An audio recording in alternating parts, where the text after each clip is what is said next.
Everyone, good afternoon. তো এখন বাজে প্রায় 12:30 দুপুর। আর আমরা এসেছিলাম একটা বিশেষ কাজে আসানসোল। তো আধার কার্ডের জন্য এসেছিলাম আর কি। তো এই জাস্ট বেরোলাম, বাজারে একটু ঘুরলাম, ঘুরিয়ে বেরিয়ে আছে। এখানে প্যান্ডেল হয়েছে, সেটা তোমাদের জাস্ট দেখাবো। এই ভিডিওটা ছিল আসানসোলের। লাইটিং তো একদম চতুর্থীর দিন থেকেই শুরু হয়েছে। যেহেতু আমরা সকালবেলায় গিয়েছিলাম, তাই কিন্তু লাইটিংগুলো শুধু সাজানোই দেখাতে পেলাম, লাইটিংয়ের সিনারিগুলো দেখাতে পারলাম না। রাত্রেবেলায় গেলে খুবই ভালো লাগে আসানসোল, প্রতি বছরই আমরা কিন্তু যাই। তো এই বছর কাজের জন্য সকালে গিয়েছিলাম, তাই আর আমার শরীরটা খুব একটা ভালো নেই, তাই কিন্তু আর পরে যেতে পারিনি। তো প্যান্ডেলটা দেখো, পুরো ওই কুলো মানে ঝুড়ি এইসব দিয়ে তৈরি করেছিল, আর কিছুটা ছিল শোলার কাজ।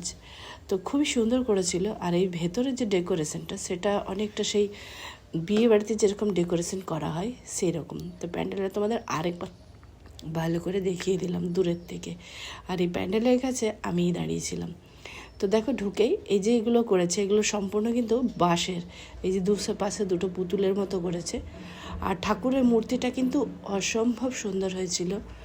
মানে মায়ের মুখটা দেখে মনটা যেন ভরে গেল একদম।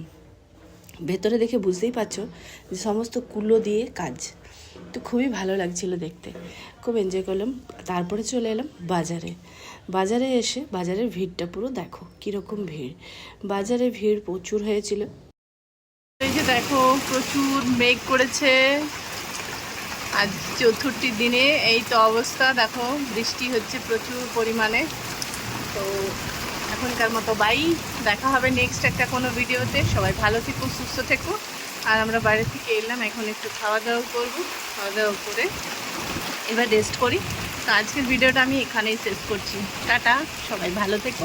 আবারও দেখা হবে নেক্সট কোনো একটা ভিডিওতে।